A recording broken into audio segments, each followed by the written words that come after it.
Thanks. Hi, Hi. Beth. How are Hi. you? Good. How are you? Good to see you again. Good to see. I was trying to upload the background. Me too. I was like, I can do this. And then I was like, Can't do never it. mind. That's okay. I think I have it on everyone's, my desktop. yeah, we're used to this anyway, so all Exactly. good. You are concert bound tonight, is that right? You're going to do something actually fun?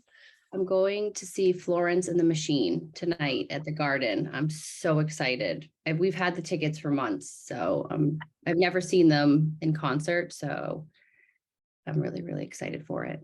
I've heard great I don't things. get out much, so. Same. I am with you. Also, a concert. It sounds like very novel to go to a concert Right? again. Oh, I'm so happy for you. Well, let's kick it off. First of all, I'm so thrilled to be chatting with you. We got to spend a little time together last week, and I thought it was such a great organic conversation. And we have a ton to share with the audience today. I want to start with Beth specific questions, and then I think we can back up and go like a little broader around Haleon and your role. But first and foremost, I would just like kind of love to hear about your journey. How did you come to be in the role that you're in today? And where did you start out in the industry? Sure. So I'm Beth McKenna Moore. I'm currently the Senior Director, US Media Lead at Haleon. And my career started on the agency side, actually. And I started on the agency side when I was in college, when I interned at Mullen Advertising. So it feels like a million years ago, yet not really that long ago at all. But I was on the agency side for well over a decade. I worked in a bunch of different agencies. It got to the point where I was just ready to go client side and got an opportunity to go to Reebok. And we can definitely talk more about that. But that was a huge turning point in my career, moving from the agency side, going over to Reebok. And I spent 6 years in the global marketing team at Reebok. And then just last year, changed industries entirely. So moved over to CPG, fast moving CPG, joined what was called GSK. So now Haleon, formerly GlaxoSmithKline Consumer Health. So we have a whole new identity. We're called Haleon as of July officially. But yeah, so I've been in the ad industry for what feels like forever. But I genuinely love it. And it's the people more than anything that really keep me going in the industry for sure. So you have spoken a little bit about working for amazing people. I'm curious how people have informed your career moves. You talked about going client side from the agency. You talked about changing industries from retail into consumer healthcare. Talk to me about how you think about people and who do you follow? Who do you try to align your career to? How do you think about those decisions? I guess I've always been a people type person. My personality is I love to engage with people one on one. So when I got into the ad industry world, when I was just an intern, I loved like the camaraderie of it. There were fellow interns that I got to know better. I loved the team atmosphere. I'm an athlete at heart, so working with a team has always like been part of how I operate. And I just think, advertising definitely brings that out in people. You spend a lot of time with one another. So for me, it's been really about the relationships that I've built and the folks that I've, gotten to know along the way that have helped me kind of move along in my path as I switched different agencies or different opportunities came about. And it sounds super cliche, but it really is in the relationships that you build. What can really help you navigate your career, both like the high and some of the more difficult points. Did relationships factor in the categories that you chose to work? Did that identity as an athlete factor in? Did your like love of advertising factor in? Like, how did you make big kind of industry-wide jumps like that? So that's a great question because when I first started out in advertising, I worked at a lot of different brands, like some really, really cool brands, Match.com, XM, Sirius Radio. At one point, I started to get on a lot of financial services brands. And all of a sudden, that became like what I was good at and what I was suddenly getting a lot of opportunities with. And I obviously learned a lot when I worked on those types of brands. But like, quite honestly, it didn't like tap into like my personal interest. Um, so when I got the opportunity at Reebok, which I had been seeking out for a while, I was like, I love fitness, I love wellness. Like I've bopped around a lot of different types of brands. I've like been in, on different retail clients. I'm like, I really want to be on one brand that speaks to me and like some of my personal interests and values. So when I got the job at Reebok, I was super over the moon. At the time, I was also doing CrossFit. And I say that with like a little bit of a laugh because I was like not a good CrossFitter. I wasn't like a competitive CrossFitter, but I was paying the monthly dues to do a CrossFit class a few days a week. Reebok obviously had a big partnership with CrossFit, and all of a sudden I was part of this culture that movement was just embedded and ingrained in how the company operated. And it was so new to me coming from the agency side of things, where, to be honest, we didn't take a break to go get a workout in during the day. That just like wasn't how things worked. But it happened that at Reebok, that was a big part of the culture, was like practicing what we preach and the importance of movement. So it was, a huge turning point for me. And I think I finally got the opportunity to choose. And I know I was very lucky to have that choice of where I wanted to go and where I wanted to kind of like take the skills that I had learned on the client side at that time. That was back in 2015. So when you think about the balance of health and work, I think that's so interesting because in both of those roles, both at Reebok and now at Haleon, you are dealing in people's health and wellness. How do you, as a leader, and then also kind of same question as a marketer, think about people's everyday health and wellness as it relates to their work and as it relates to their whole self? I like, now that I've moved along in my career, I try to instill in people that they have to take care of themselves. That is like the most important thing. I often use that like cheesy phrase, like self-care is how you take your power back.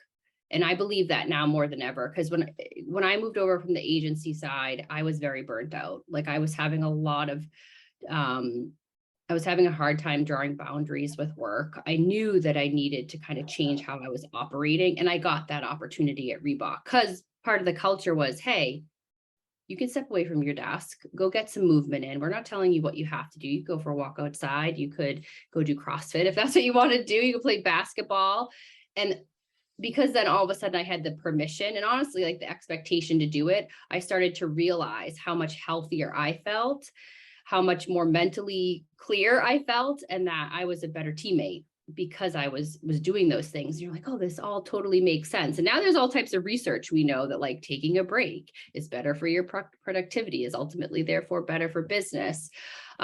So that's when I really started to prioritize, I guess you could say, self-care, and making sure that like I was prioritizing my health and my family. And then I just try to make sure folks that I work with and folks on my team feel the same, that they know that they have permission to kind of like put their health and wellness first.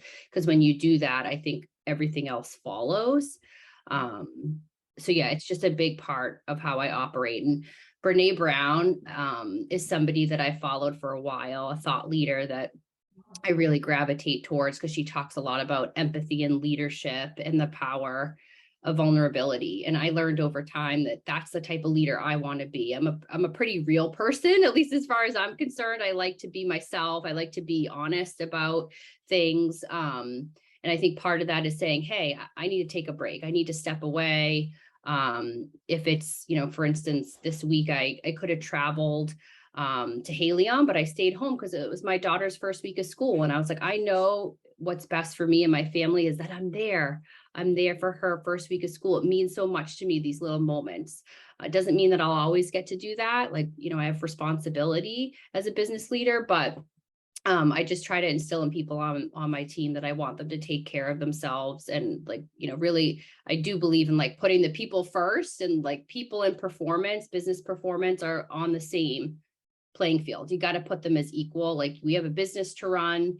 There are numbers to hit, of course, but also the well-being of your employees and your team has to be equal, if not more to that, because those are the people running your business. So that's really been something I've kind of fiercely leaned into over the last, like, I'd say 8 years of my career. First of all, how is the first week of school going? How's she doing? Okay, so this makes me laugh because I brought her into school. I held her hand to get across the street, and then she ran. And she ran to her teachers. And I was like, oh, and her name's Ellie Sue. My daughter's 4, and she's at preschool. This is her second year of preschool. And she was so excited. She just ran into the school. I couldn't even get a picture. She's like, bye, mom. See you never. And there was like that little part of you that's like, oh my God, she didn't even say bye to me. She doesn't care. But then there's the other that's like, that's great. Like she loves it so much. Like either way, it's tough. Like if she didn't want to go in, I'd feel awful. Cause I'd be like, yeah, I know this is good for you. But then like her leaving me in the dust, I was like, what? It's a duality. That's parenting in a nutshell, right? It really is. Yeah, it really is. So I love kind of the last point that you made is around like only in the last, you said 8 years of your career have you really felt empowered to kind of lean into this and understood and that it's come into focus for you how much kind of whole health matters to business health. I find that young women coming up now have a different relationship with work than maybe like you and I had when we started out. Their expectations of their employers are a little different. Talk to me about that. What would you say to these young women about how they should be thinking about their relationship to their work day one? I think it is important if you can to find a company that aligns to your values. And thankfully with the internet, you can do that type of research on your own. You may get to the point where you need a job, right? You have bills to pay and you may not have that luxury, but I do think people have more access to information than ever. So, if you can seek out companies that align to your values, if the environment is important to you or certain social topics, like you look the companies up that like kind of stand for what you believe in. Because I believe if you work somewhere that kind of aligns to your values and your passions, it's going to make your job much easier and more enjoyable. So I would say, seek out kind of aligned values if you can. And like anything else, and this might make me sound kind of like an old lady, is like expect to put in the hard work, right? When I started out in the industry, I loved the advertising industry. So I was really energized by the opportunity to work in advertising. So I was willing to put in the extra work. And thankfully, I saw that pay off, over time. But I invested a lot earlier in my career, like I would say the hours and the commitment. And to me, it was worth it. But, if you can find a company that aligns to your values, if you're doing something that really excites you, like you'll want to put in the hard work, right? You'll like want to invest that time. And then I'd also say, make sure you have good mentors. And I was reading somewhere not to call it a mentor anymore. I don't know if this is like right or not, but to like a champion, like, find people in your life who can be champions for you in your career. And it doesn't have to be, someone who works at the same company as you. It could be, a friend of yours in a different industry. It could be a relative who like you've always looked up to, but people that can help guide you along the way. Because I can't tell you how many times I've had to call on different people in my life for support or just advice. So I think, again, building that network and maybe finding that group who can really help you as you navigate and make decisions. You're going through interview processes. You're looking at offers. Hopefully, like how do you evaluate these things? What are the things that you need to consider? So hopefully you can find, those few people that you can lean on to get advice and really honest guidance that are looking out for you in your best interest so that you can, make the best decisions possible as you navigate your career. Who have been some of those champions for you? I would say my mom for sure. So up until I was 3, she stayed at home with my sister and I. And then once I was 3, she got back into the workforce and was an attorney. So she's always to me been this like businesswoman. And it's probably embarrassing how often I still call on her for advice, but I'm like, whatever. She's awesome and she will tell it like it is. So, she's definitely been somebody that I've gone to throughout my career, especially in the very beginning when I was, graduating college, and do I take this job? And like, what if it's not what I want? And sometimes you just need somebody who knows you to say, take the risk, take the chance. You can do this. If it doesn't work out, you'll find something else, or like you'll have options. So definitely my mom. I'm lucky in that regard. And I would say, the circle of like women friends in my life. Those are, people joke, there's all those like cliches of like behind every woman is a group of like women on a text to, oh, like absolutely. Like that's like how I get by every day. Yeah. If just commiserating on balancing like home stuff with work. There's just a multitude of people that I think, I rely on to help get me through it.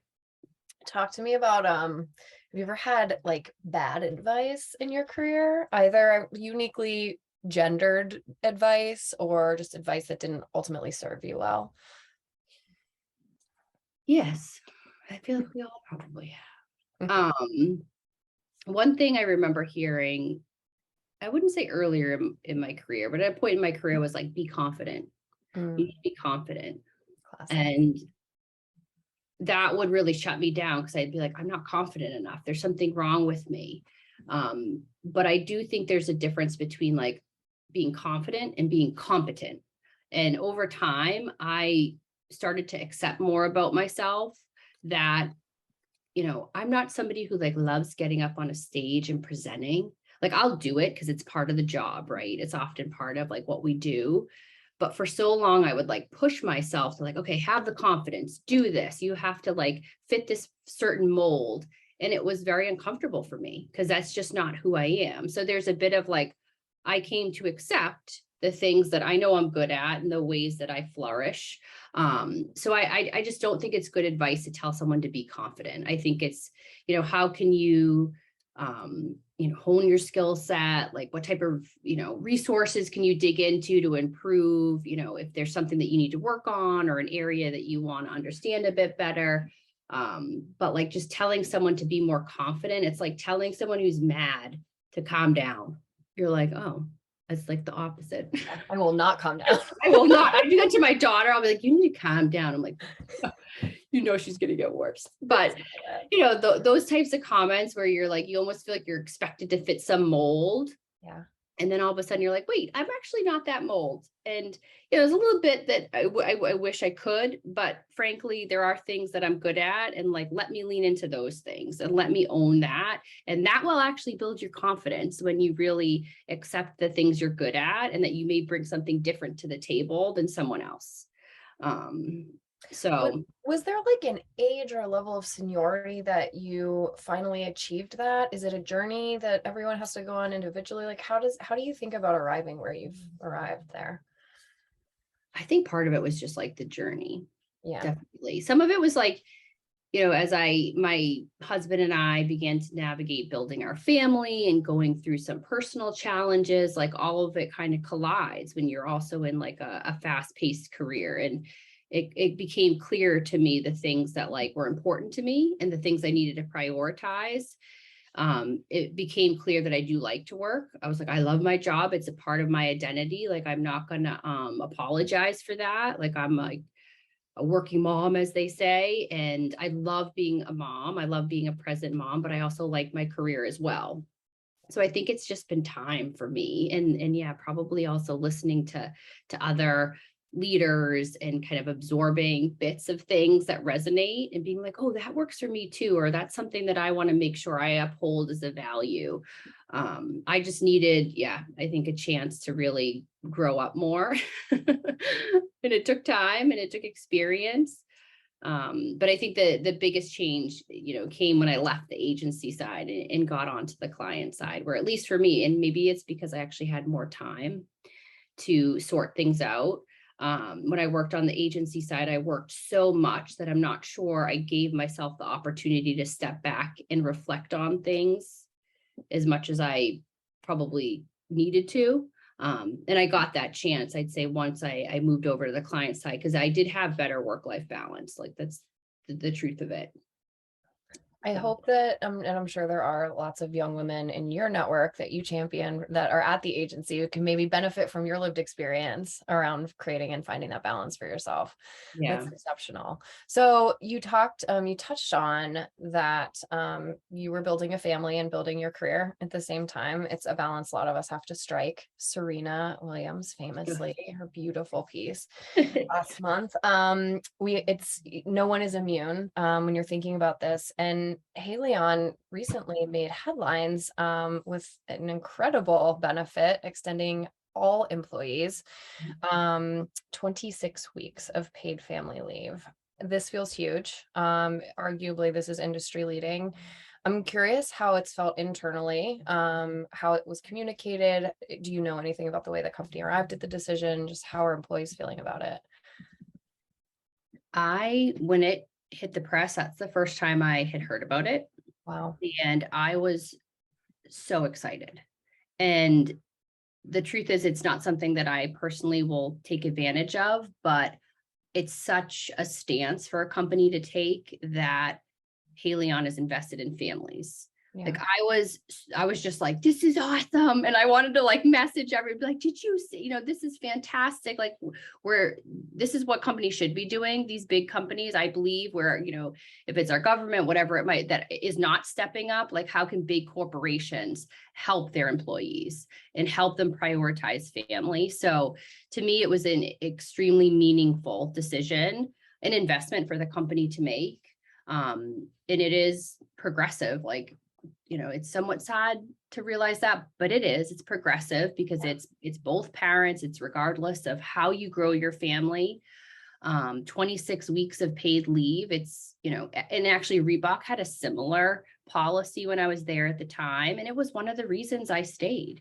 It made a big difference because I felt like I can grow my family here. At that point in my life, I was growing my family. I was a very committed employee and I was like, I can do both. Yes, I can. And it just was such a relief.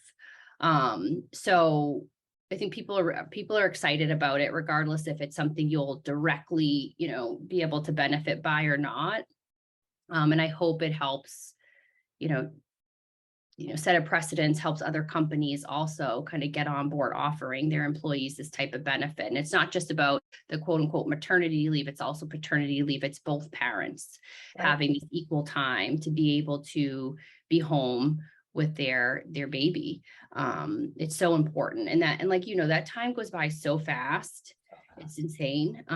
So yeah, it was a really great decision that was made, that it really aligns with the positioning of the company around, it's all about delivering better everyday health with humanity. So again, like, how do you live that? Like, how do you live that purpose? You're like, okay, everyday health is being there for your family, is being there like after childbirth, or if, when you have a newborn or a new child in your life, and being able to care for them and build your family. Like, that's a demonstration of helping improve everyday health. So I was super proud of that.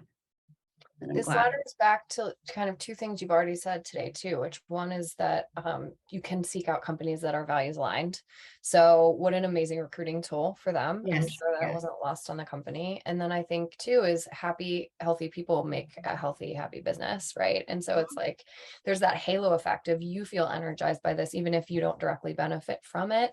What an awesome kind of across the board uplifting move on their part. I'm so impressed. You guys have seen a lot of change this year. You started today by saying, prior to this summer, you were a GSK employee. Mhm. The spinoff is pretty significant, and you aren't the only company that's been through it. J&J spinning off their OTC units, Pfizer offloading also similarly their OTC brands. Can you talk a little bit about what are the driving forces in your mind behind these brands, and how does this impact OTC as an industry? I think there are these big organizations that there's growth in breaking off these portions of the company, and there's autonomy, right? Like now that Haleon standalone, where we have this autonomy now as our own, book of brands.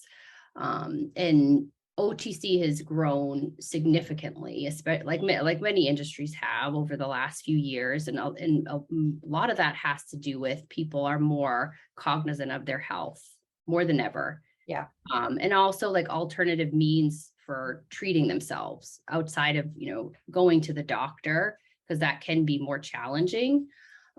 So I think OTC growth has a lot to do with the rise of self-care, like, self-care. If you even look at, I think it was like a Google stat, how much just like the keyword self-care was searched in the last couple of years, and the growth, and that people are now more conscious than ever of their health and the different ways that they can take care of themselves. And these OTC brands are offering different options for them. If it's a sleep aid, if it's a supplement that can help like with immunity, if it's like a pain reliever so that you can get out and be with your kids and feel better without having to necessarily like go and seek out, a doctor or go to a medical professional.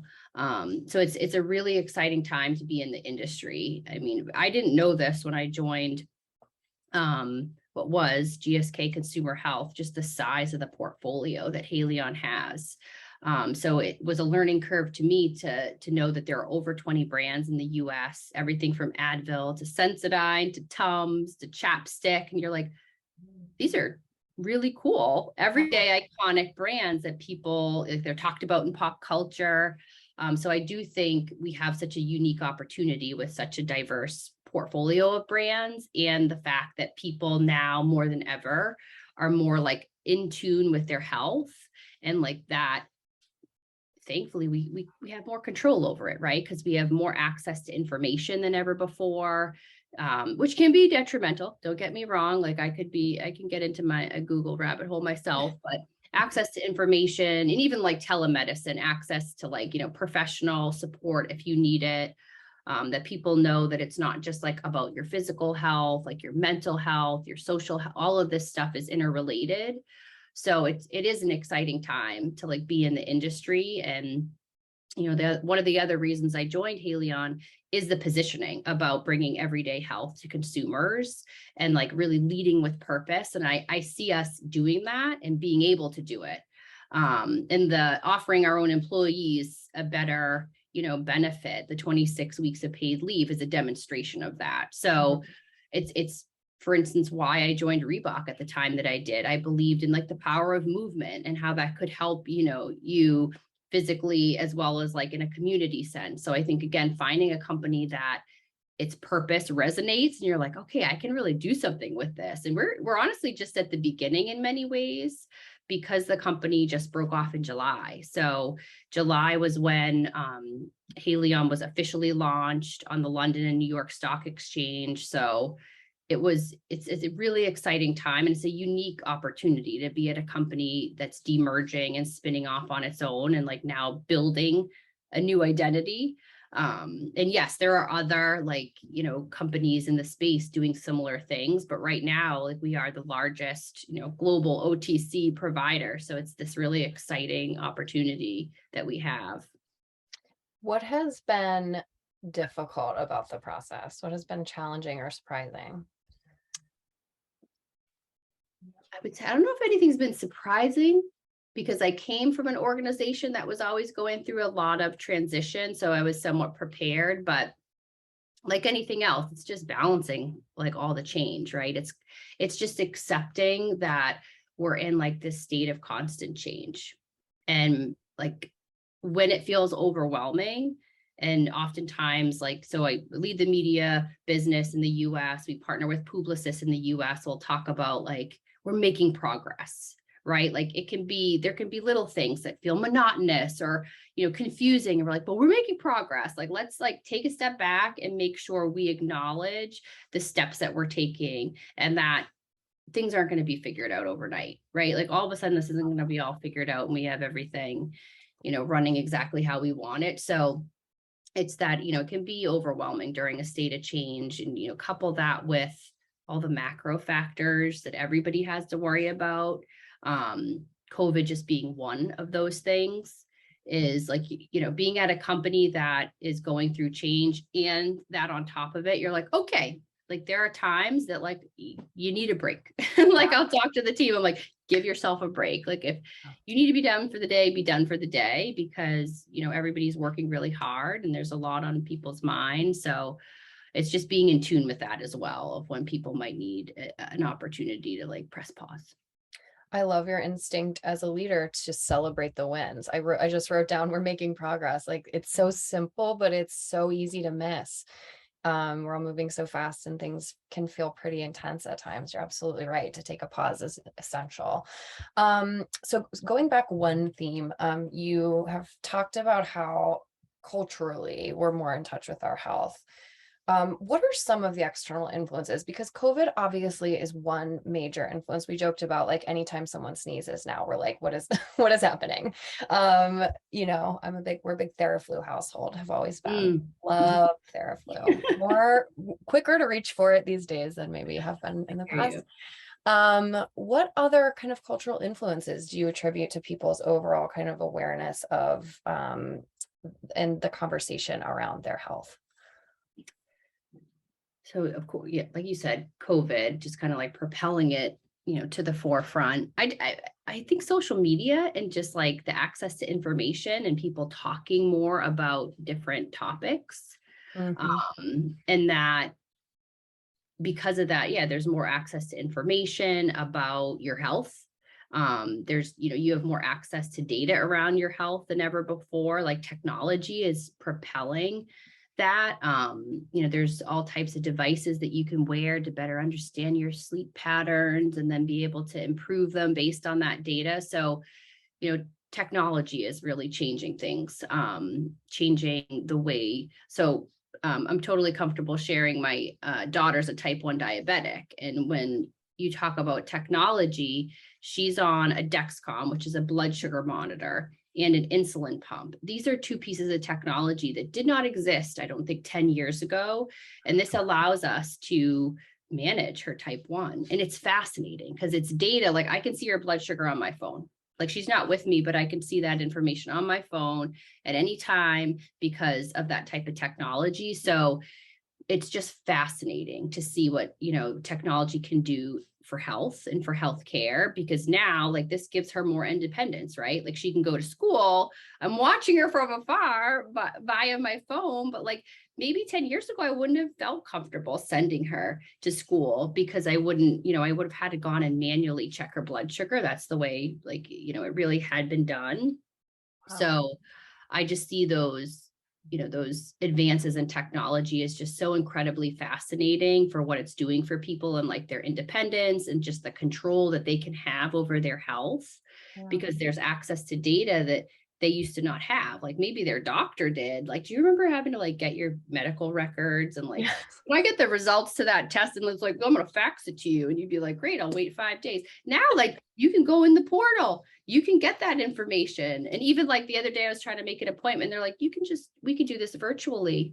Like, this is no big deal. You're like, oh my gosh, I can do this virtually. You can have a conversation with a doctor virtually versus having to like go into the office. So it blows my mind some days to just see how far we've come in a short time. And I mean, not to be a broken record, but it's almost like the COVID pandemic, like propelled that, like expedited it because we had to. I mean, with some of the type 1 technology that's been in the work for decades, but yeah, there's just so many examples of how that's really like changing the healthcare landscape.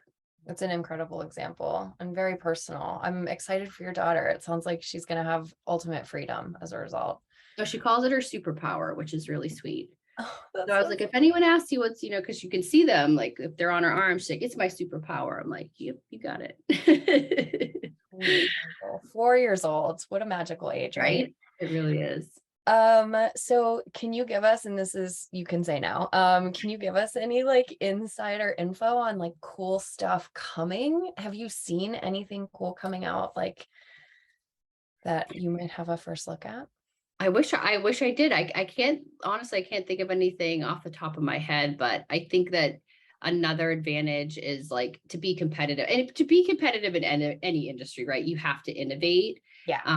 So I think that's obviously what you're going to see in the OTC category is how do you innovate for consumers? Like, how do consumers want to consume your product? How do they want to access your product? What's a better packaging for people? What's something that might be more sustainable and better for the environment? So I just think there is so much potential with, like, if it's technology fueled or sustainability fueled, just like the different things that you can see, because it's not just about the quote unquote product anymore, right? Because we offer a lot of different types of products.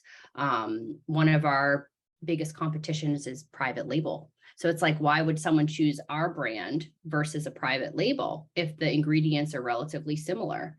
So what is it that we're building as a brand? What type of connection are we making with consumers? Is it maybe, could it be a packaging factor? Could it be some way that we're communicating that actually resonates with them more, that ultimately leads them to choose our brand versus someone else?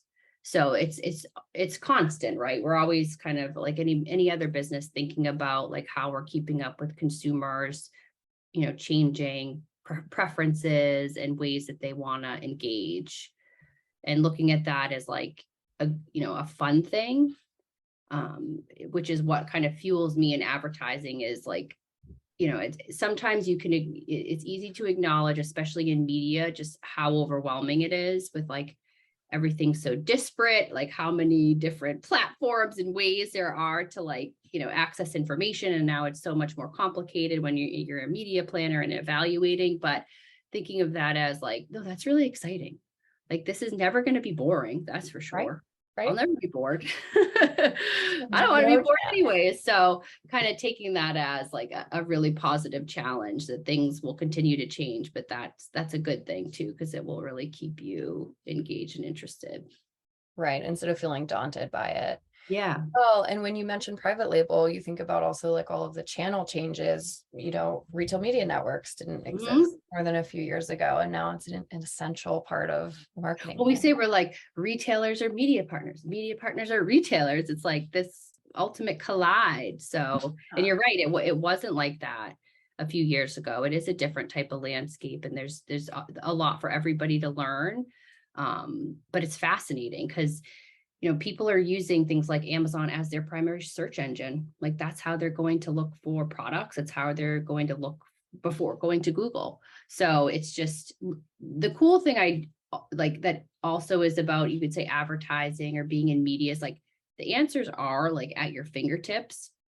Like, we have you can look and see the data. You can understand what people are searching for, what devices that they're using, how they're consuming information. It's like, as long as you slow down a bit, like, the insights are there to help you make those decisions and evolve what you're doing. And that's the piece that like I totally geek out on, is like the access to data that like can help us make better decisions. And that it's not that overwhelming when you realize like you have the information in front of you. We didn't talk about this, but I'm curious, now that we're on this track, around the difference in your mind between like performance data and then data that gets to kind of like brand health signals. Do you favor one data set over the other, or is it both? That's a great question. I like both. I think we talk a lot about this, of the importance of brand building and looking at brand equity and the growth of your brand over time, but then also the current business and the state of the current business. And these things work together, right? Of like, when you're out there building your brand, it's having a short-term impact on your business, but you can also, if you're using the right solutions, quantify the longer-term impact it's having. So I think for a long time, it always felt like one or the other, but really you need both, because your brand building is going to help that like more in the now rational messaging, trying to target people who are in market. It's going to make that more efficient. So to me, and this is a big, I wouldn't say a big shift, it's just a big focus right now for the marketing team, is having that holistic approach to measurement. And like, how are we really looking across paid, owned, and earned? How are we looking at, the combination of our brand building and more short-term sales driving activities, and trying to paint that picture together? And it's challenging, right? But I think it's important to be able to, like, as best as you can, bring it into one place and not have it be about one or the other, of like, we need both of these pieces functioning well to get the optimal output, both for like the immediate business and then like the health of the business over the long term. What a sensible, lovely answer. I love that. Sounds so easy, right? But like It sounds easier than it sounds is. easy, but That's okay. That's our North Star. We'll get there. right, exactly. We have 5 minutes left, and I have to be good on time for the BI team. I am curious to end on, the question is really about mistakes, but I'd rather frame them as like learning, growth opportunities. What do you look back on and think like I would have done that differently? Oh God, there's so much. For me, it's now I have some tools that help me manage things better. I by no means pretend that I have it all together, but for me, I know, going back to the movement thing, not to be, I am a better leader if I work out, for instance. So it's like, making sure I construct my day as best as I can in a way that I fit in the chance to move, to get exercise in. Because I sometimes would sacrifice that in the past. I would sacrifice the break or the movement to just keep working because I thought I'm just gonna keep my head down, I'm gonna keep going. And I burnt myself out doing that. So give yourself permission to take a break, and that break can be different for every individual. But I think I'd go back to my old self and be like, you need to take a break. You will be a much more patient and productive person if you do that.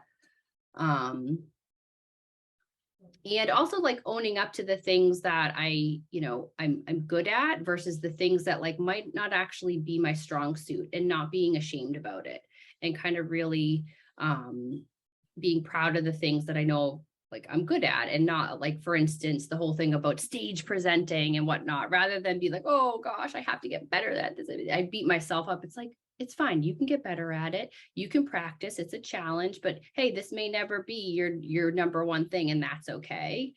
So I think that the times I like beat myself up on things that are just, it's just not productive. Isn't it funny that it kind of all comes down to like our relationship with ourselves and having that like forgiveness and permission, and like that all comes from you.